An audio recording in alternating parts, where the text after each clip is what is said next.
Dash Mahavidyas is a very fascinating concept where the women, they do not depend on their spouses. They are actually shown to be superior than their spouses, and the names are completely different. They're all manifestations of goddess Kali, but each of them, highlights a different role, and they are meant to attract the devotees or the sadhak, who's actually on a journey to spirituality or to finding out, discovering the universe or himself or God. They are meant to attract certain types of devotees, and I'll come to it when we go to the other manifestations. So the first one, of course, is Kali. Kali is the dark energy of the universe. She is the element of time again, because now here all the elements that we talked about in Trinity, we'll find them reflected here in the Dash Mahavidyas. So Kali is time, like Shiva was time, and from Kali emanates Tara. And Tara again has a very beautiful significance. She is the primal word. We say that the creation started with word. When God said Om or Omkar, that was the first sound, and that's how creation started. But what it means is it's the primal vibration, when things are just about to happen. That is Tara. 21 different Taras, that are mentioned in the Vajrayana Buddhism. And of course, there's different significance of each of the colors that the Taras represent. And interestingly, in one of the tantras, it's called the Rudra Yamal Tantra, there's a story of Brahma Rishi Vasisht going to the Tibet area to learn the worship of the goddess through the Vam Marg. So in that story, Vasisht has been trying for thousands of years to please the goddess. Okay, and some stories mention it was in the vicinity of the Kamakhya temple in Assam. Some mention that he was close to the ocean. But, in both the stories, both the versions, for thousands of years he's trying, but he's unable to please the goddess. And then the goddess, he utters a curse that, nobody will be worshipping this place. So Kamakhya temple was actually under thick vegetation for a really long time. And it was rediscovered later. And goddess appears and she says that, why are you cursing, the Tirth Sthan, it's of no use. Your method is wrong. You should go to Mahachan area and learn this method from the Buddha Swarup who's there. So I'm not sure whether it refers to Buddha himself or it refers to a representative of Buddha. But some books, they mention Buddha Rupi Vishnu. So again, it correlates to, our discussion in the last podcast where, a lot of people argue that Buddha is not an incarnation of Vishnu. But in many tantras, it's written, that it was Vishnu who was in the Rupa of Buddha, right? So Vasisht goes there and there he learns the method of Vam Marg. And through that, he's able to propitiate. And that goddess is Tara. So Tara has a very strong Buddhist connection. Even today in Tibetan Buddhism, she is a much revered goddess. So before I move on to the next one, again, interesting thing is that, Tara's Bhairav, all Shaktis have a Bhairav with them, their like partner. Husband. Their male partner, yeah. Okay. So the Bhairav for Tara is called Akshobhya. And the name is applied to Shiva, of course, but it refers to the story where, he drinks the poison and he holds it here. So the story of Tara says that it was Tara who helped him. She kept her hand here. And that is why the poison stopped here in his throat. And that's why Shiva is called Neelkant, because the poison is still there. So Akshobhya is the name of one of the 5 wisdom Buddhas, in Mahayana Buddhism. So there's a very strong connection, and it again gets reflected in another form which we'll come to later. But moving on from Tara, this is the beginning of the universe in scientific terms. This time, at the opportune time, which is Kali, the vibration begins. And our Purans talk about the primal desire. That primal desire to experience love is goddess Lalita. That's the third form. So Lalita, instead of being scary like Kali or Tara, she is the most beautiful being in the world. She's called Tripura Sundari. She is the most beautiful in the 3 worlds. and she's also called Shodashi because she's depicted as a girl of 16. But she is Kameshwari. She's the goddess of love. Like, or romance? Desire, basically. It could be romance, desire, love. And it's only because of desire the things move, right? So today I want to achieve salvation. There's a desire in my heart to achieve moksha or nirvana. So that without the desire, I will not do anything, right? We had a desire to have this discussion. Without that primal desire, nothing can happen. So the universe cannot be created without the desire for creation. And that is goddess Lalita. And very interestingly, if you see the depictions of these goddesses, it's very different. It's a far cry from the Navdurga or the other goddesses that we see. So goddess Lalita or Tripura Sundari, she's called Kameshwari, she's called Shodashi, and she is sitting on a throne whose, the legs are formed by the Trinity. And there are 3 forms of Shiva involved in. So there's Brahma, Vishnu, there's Rudra, there's Mahesh, and there's Sadashiv. So the 3 forms of Lord Shiv and Brahma and Vishnu, these are called Panch Brahma. What does it show? It does not really mean that, goddess is superior to all of them. What it means is that love binds even the most powerful gods. That's my interpretation. I feel because she's Kameshwari. She's benign, she's beautiful, she does not carry weapons like the other forms, she's not scary. She's sitting very nicely, peacefully on her throne, whose legs are formed, the base is formed by the Trinity and the forms of Shiva. So I feel that's what it reflects, that love is the most beautiful or most powerful thing in this world. And even in Interstellar, that was the conclusion, right? That love transcends dimensions, like gravity. So that's the 3rd form. So the primal desire is there, and now the universe will be created. So we have the next form, which is Bhuvaneshvari. Bhuvaneshvari corresponds to Vishnu. So Vishnu, as we said, Lord Vishnu means space. Bhuvaneshwari is space. She is located in the heart chakra, the Anahat chakra for space. And she is, if you compare with Vedas, there's the mention of mother of gods, Aditi. And there are verses that say, Aditi is earth, Aditi is heaven, Aditi is this entire creation. That is who Bhuvaneshwari is, basically. Again, highlighting the mother aspect, right? So she provides the space, and Kali gives the time component. And because of Kameshwari, Lalita, the vibration is happening. And now the existence will come into being. And that is how the next form comes, which is Bhairavi. But Bhairavi is not doing anything. She's just sitting there. She's a little scary, but she's not doing much. Okay, so she is the potential energy. That this universe has a potential to grow now. The Big Bang has happened. And if you go by the scientific analysis of how universe began, that's how it actually began. There was a Big Bang, and after that, there was a dark age in between. There's a period of dark age where nothing was there. Nothing was happening. The Big Bang had happened, but nothing was as yet created. Whatever came out of the Big Bang was just floating around. There was no light, there was nothing. There was no stars, no galaxies, no suns.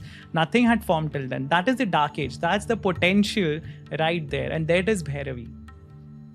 And when the creation bursts into existence, that is the kinetic energy. That is the next form, Chhinnamasta. And she's violent. She's violent as hell, and that is how life is. Real life is quite violent, it's rude. It awakens you suddenly, and that is what Chhinnamasta does. It's a very beautiful depiction. I'm not sure if you've ever seen Chhinnamasta.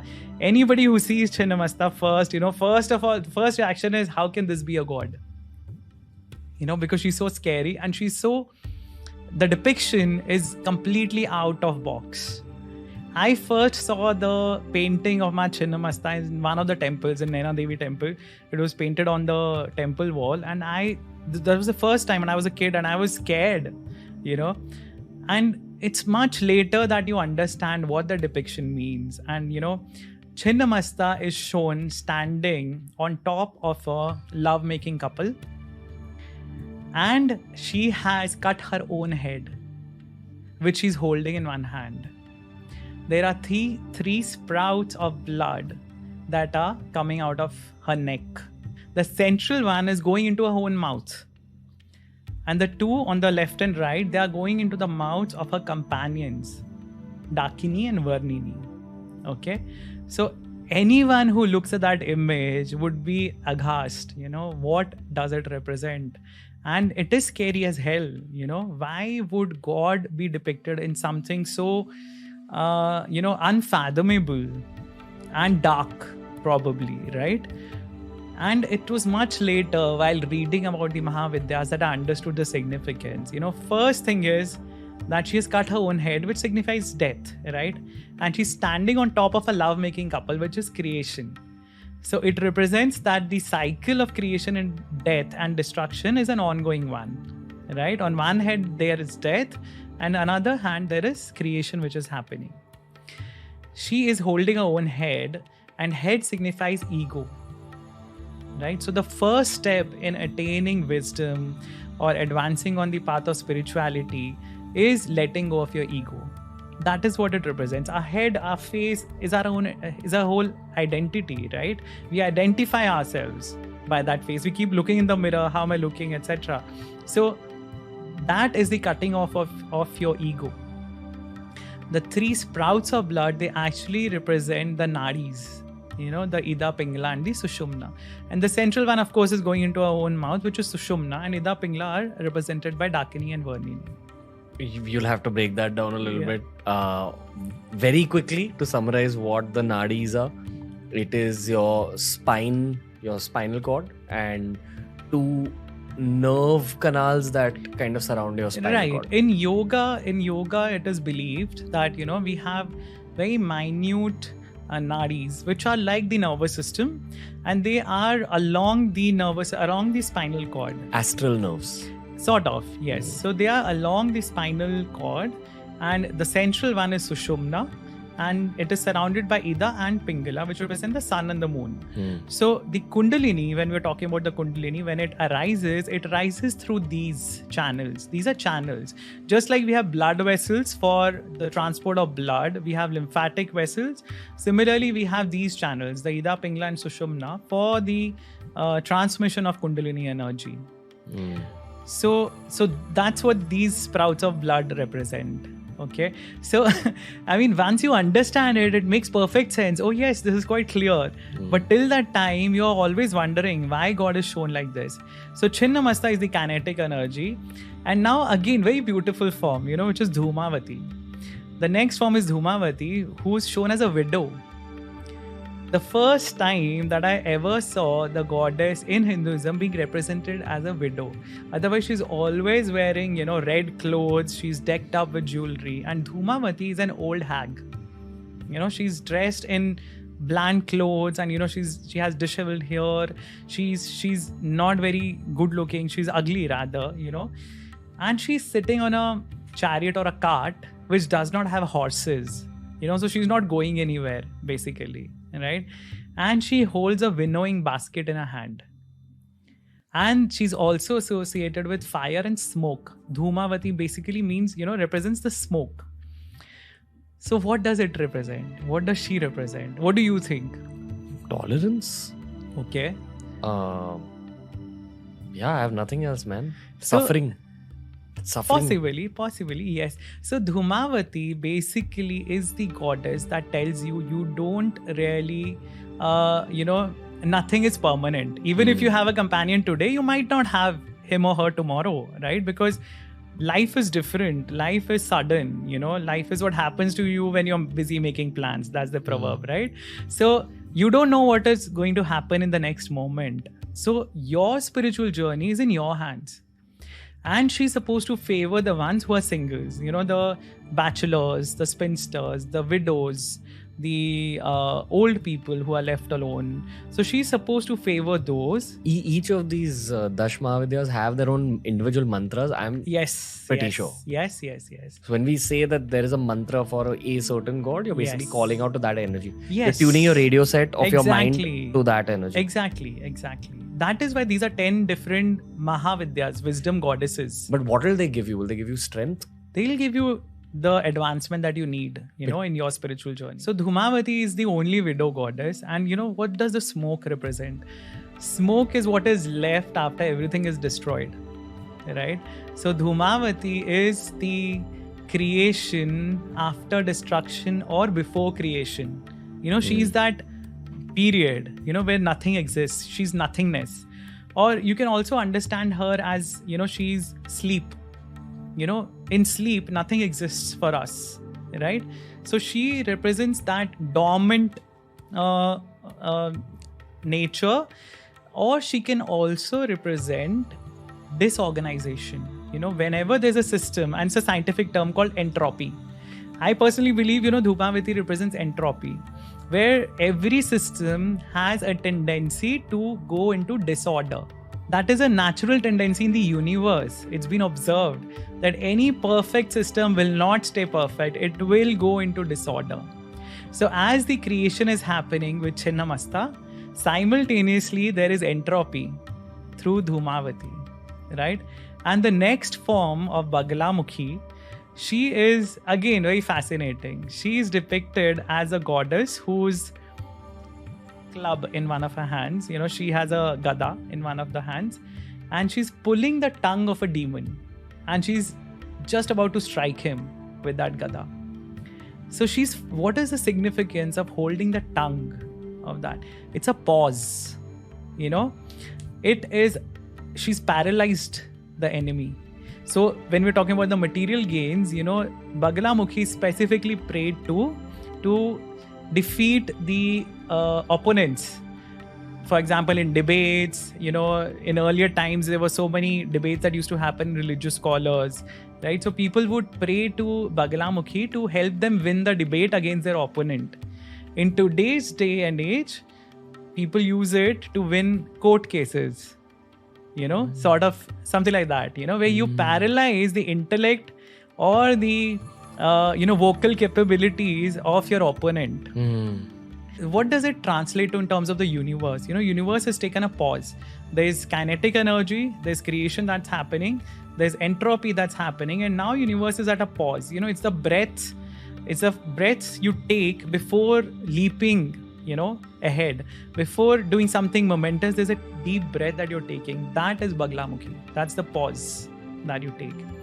And the next form is the perfectly balanced one, which is Matangi.